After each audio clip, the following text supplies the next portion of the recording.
आकाशवाणी जयपुर अजमेर से प्रस्तुत है प्रादेशिक समाचार।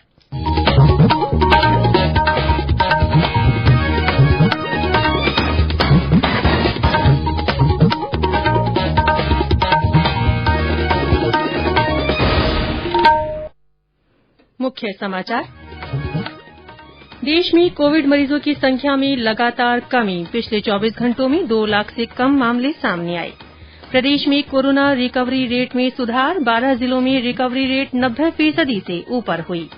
केंद्र ने कहा, राज्यों के पास कोविड वैक्सीन की 1,77,00,000 खुराक उपलब्ध। 3 दिन के अंदर 7 लाख डोज और पहुंचाई जाएगी। प्रदेश में कोविड महामारी पर काबू पाने के लिए आमजन, जनप्रतिनिधि और सामाजिक संगठन एकजुट होकर सहयोग कर रहे हैं। और मौसम विभाग ने कहा, चक्रवाती तूफान यास का प्रदेश में कोई असर नहीं होगा।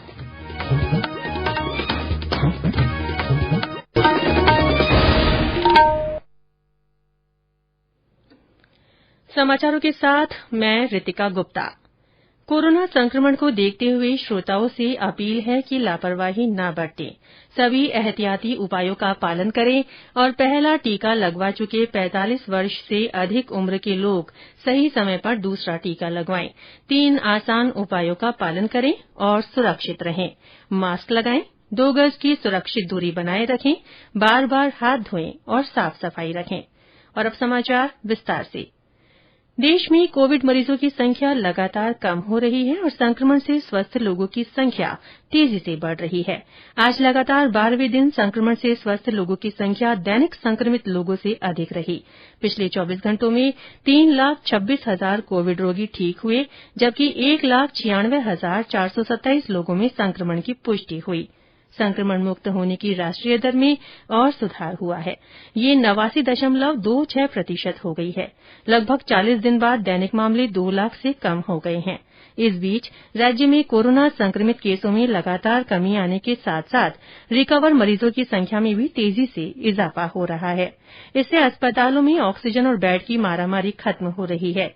पिछले 10 दिन में प्रदेश में रिकवरी रेट लगभग 15% बढ़ी है। इस कारण 33 में से 12 जिलों में रिकवरी की दर 90% से ऊपर चली गई है।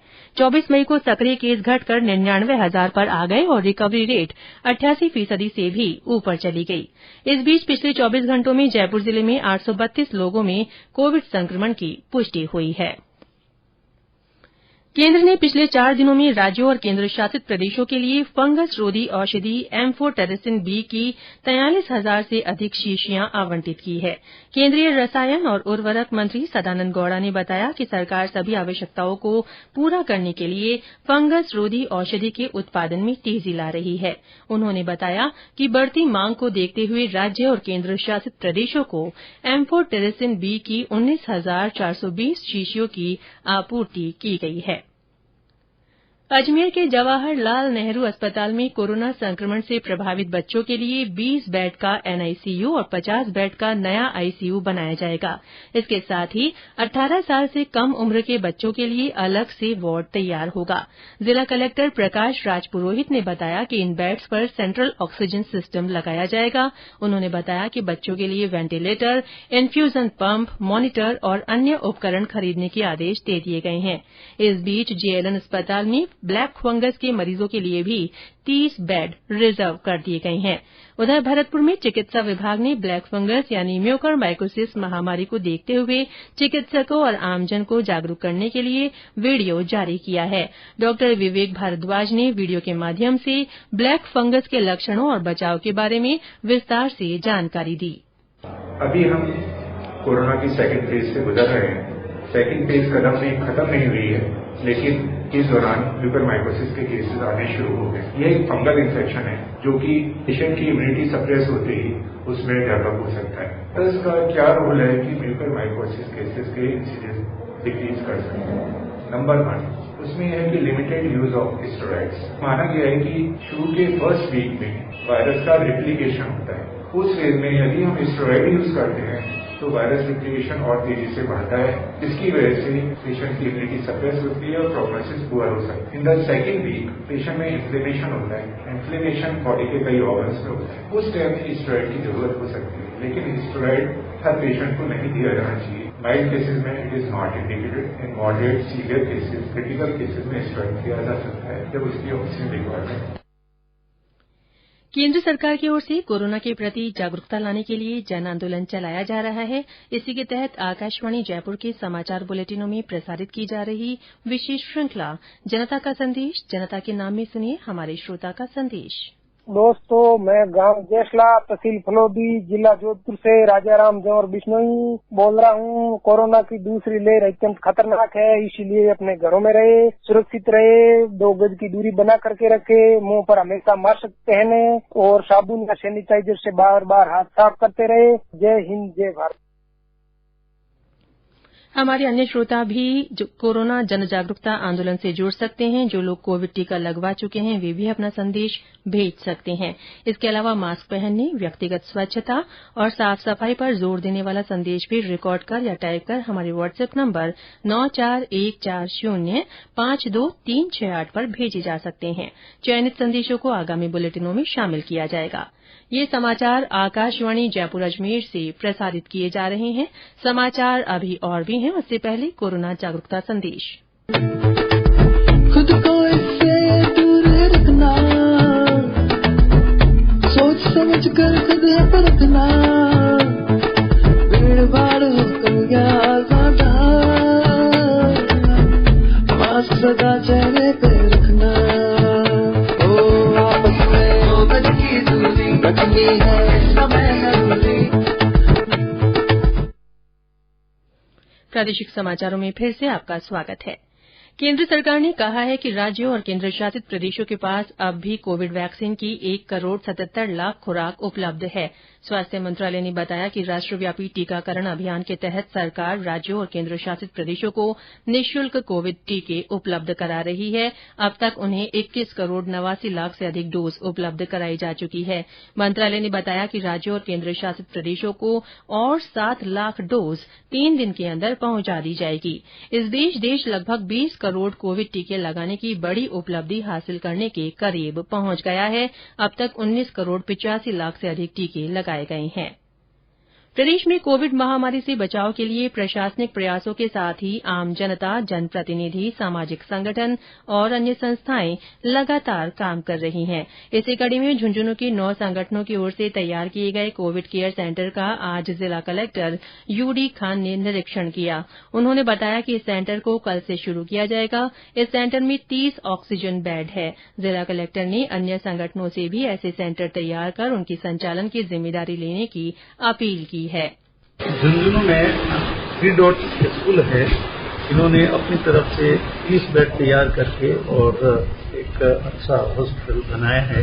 ये स्कूल है और इन्होंने स्कूल में बाकायदा बेड्स लगाए हैं, ऑक्सीजन के सिलेंडर्स लगाए हैं, कंसंट्रेटर्स लगाए हैं और खाने की सुविधा और अन्य सारी सुविधाएं ये उपलब्ध कराएं। एम्बुलेंस भी उपलब्ध करा रहे हैं। आने वाले जो भी पेशेंट हैं उनको ये फ्री ऑफ कॉस्ट सारी सुविधाएं दे रहे हैं। हमारे यहाँ पर जो बीबी के डिस्ट्रिक्ट हॉस्पिटल है उसके ऊपर अभी भार ज्यादा है, वजन ज्यादा है। तो उस वजन को कम करने के लिए जो व्यक्ति ठीक हो जाते हैं, जिनको कम केयर की जरूरत है, उनको हम यहाँ शिफ्ट करेंगे या वहाँ पर आदमी बहुत ज्यादा आ जाते हैं, पेशेंट आ जाते हैं, तो वेटिंग के रूप में हमने इस जगह को सेलेक्ट किया है और मैं सोचता हूं कि एक अच्छी शुरुआत है।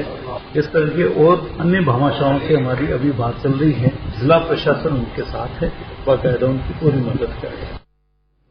वहीं झुंझुनू के पिलानी निवासी और मुंबई प्रवासी डॉक्टर मधुसूदन मालानी ने पुलिसकर्मियों की सुरक्षा के लिए जिले के सभी पुलिसकर्मियों तक N95 मास्क और सैनिटाइजर पहुंचाने का संकल्प लिया है। उन्होंने इस काम का शुभारंभ भी कर दिया है। पुलिस प्रशासन है वो दिन रात मेहनत कर रहा है लोगों की सुरक्षा के लिए और उनकी सुरक्षा को ध्यान में रखने के लिए हमने कोविड-19 सुरक्षा यात्रा निकालने का निर्णय लिया। इस यात्रा के दौरान हम पूरे झुंझुनू जिले में प्रत्येक पुलिस कर्मी को N95 मास्क व सैनिटाइजर प्रदान कर रहे हैं। आज हमने झुंझुनू हेडक्वार्टर SP ऑफिस में मास्क एवं सैनिटाइजर भेंट किए और आने वाले दिनों में हम यह पूरे जिले में हर पुलिस थाने तक यह सुविधा पहुंचा रहे हैं। झुंझुनू की ही खेतड़ी नगर पालिका ने 5 ऑक्सीजन कंसंट्रेटर मशीनें सीएचसी खेतड़ी को दी है। श्रीगंगानगर जिला कलेक्टर जाकिर हुसैन और विधायक राजकुमार गौड़ ने रेको में ऑक्सीजन प्लांट का आज शुभारंभ किया। प्लांट की क्षमता 21 मीट्रिक टन की है। इससे प्रति घंटे 40 सिलेंडर भरे जा सकेंगे। इस प्लांट की शुरूआत के बाद जिले में 2 ऑक्सीजन प्लांट हो गए हैं। राजसमंद जिले के लिए मंदिर मंडल नाथद्वारा ने आज कोविड-19 से बचाव और सहायता के लिए 315 ऑक्सीजन कंसंट्रेटर और 300 पल्स ऑक्सीमीटर प्रदान किए। जिला कलेक्टर अरविंद कुमार पोसवाल ने बताया कि इन उपकरणों से ग्रामीण क्षेत्र के लोगों को मदद मिलेगी। ये उपकरण जिले के शहरी और ग्रामीण क्षेत्र के पीएचसी और सीएचसी को दिए जाएंगे। वहीं गृह रक्षा और नागरिक सुरक्षा तथा कृषि राज्य मंत्री भजन लाल जाटव ने भरतपुर के भुसावर सीएचसी पर बनाए गए कोविड सेंटर और लुपिन द्वारा उपलब्ध कराए गए ऑक्सीजन कंसंट्रेटर का शुभारंभ किया। चित्तौड़गढ़ जिले के प्रभारी मंत्री अर्जुन सिंह बामनिया ने आज जिला चिकित्सालय का दौरा कर चिकित्सा व्यवस्थाओं का जायजा लिया। निरीक्षण के दौरान बामनिया अलग अलग वार्ड में पहुंचे, जहां पीएमओ डॉ दिनेश वैष्णव ने उन्हें चिकित्सा व्यवस्थाओं के बारे में जानकारी दी। उन्होंने बताया कि चिकित्सालय में ऑक्सीजन के 2 नए प्लांट लगाए जा रहे हैं और जिले की सीएचसी और पीएचसी पर भी जरूरी प्रबंध किए जा रहे हैं। करौली जिला मुख्यालय के निजी अस्पताल में जिला कलेक्टर ने आज ऑक्सीजन प्लांट की शुरूआत की। उन्होंने प्रशासन को परिजनों से उपचार का अधिक शुल्क नहीं लेने को कहा। सवाईमाधोपुर जिले में दूरस्थ ग्रामीण क्षेत्रों में मोबाइल ओपीडी वाहनों के माध्यम से ग्रामीणों को चिकित्सा सेवाएं उपलब्ध कराई जा रही हैं। बीकानेर में गोवर्धन दास मेहता चैरिटेबल ट्रस्ट की ओर से युवाओं के टीकाकरण के लिए 25,000 रूपये का चेक आज ऊर्जा मंत्री डॉ बीडी कल्ला को सौंपा गया। सीकर के खंडेला क्षेत्र के सभी सरकारी शिक्षकों ने लगभग 14 लाख रूपये की राशि कोविड केयर सेंटर के लिए उपखंड अधिकारी को सौंपी। लोकसभा अध्यक्ष ओम बिरला ने आज बूंदी में जिला चिकित्सालय का दौरा कर भर्ती मरीजों से बातचीत की। श्री बिरला ने अधिकारियों के साथ समीक्षा बैठक में बूंदी में एनआईसीयू की योजना बनाने के निर्देश दिए। उन्होंने बूंदी अस्पताल को 2 एम्बुलेंस देने की भी घोषणा की। उन्होंने कहा कि बूंदी जिले को ऑक्सीजन के मामले में भी आत्मनिर्भर बनाने के प्रयास किए जा रहे हैं। इस बार बूंदी चिकित्सालय को ऑक्सीजन से आत्मनिर्भर कर दिया जाएगा। कुछ राज्य सरकार लगा रही है, कुछ केंद्र के प्लांट लगेंगे, ताकि बूंदी से जिला चिकित्सालय ऑक्सीजन से आत्मनिर्भर हो जाए। बूंदी मेडिकल कॉलेज के लिए 325 करोड़ रुपए का बजट का प्रावधान रखा गया है, जिसमें से 60% हिस्सा 191 करोड़ रुपया केंद्र सरकार से दिया जाएगा। राज्य और केंद्र दोनों से आग्रह किया है तुरंत प्रभाव से बूंदी मेडिकल कॉलेज का काम शुरू हो जाए।